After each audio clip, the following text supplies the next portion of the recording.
Alright, hello everyone, it's Happy, and we haven't talked about the T-22 medium in some time, so today is finally the day to talk about this incredible tank. Now, as you all know, the T-22 medium is a Soviet Tier 10 medium tank, and it is very, very strong, mainly because of the unusual side profile or the armor on its side that it has. Apart from that, it's very, very similar to all the other Soviet medium tanks. The main distinction between this and the other tanks is that this is probably the most armored one out of all of them. The sides cannot be penetrated under certain angles by pretty much any other tank in the game, and keep in mind that this is a medium tank. I remember the first time when this tank came out, it was very, very hard to deal with, especially when people didn't know how to penetrate it into the side. Nowadays, most people will be able to penetrate you.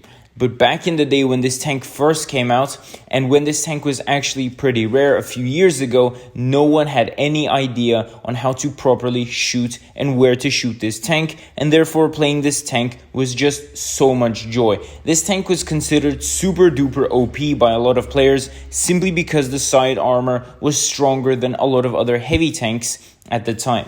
Nowadays times have changed, but this tank can still kick some butt. Mainly because of the DPM, the very good gun handling, of course, decent mobility, and the decent armor that this tank packs. Firstly, the turret armor is going to be very, very, very strong, closer to that of the T-62. The Object 140 and 907 have no chance against this tank's turret. Mobility-wise, this tank is going to be a little bit slower than the 140 and the 907. But overall, it's similar to the T-62 in regards to mobility. You're not going to be feeling a huge difference nowadays.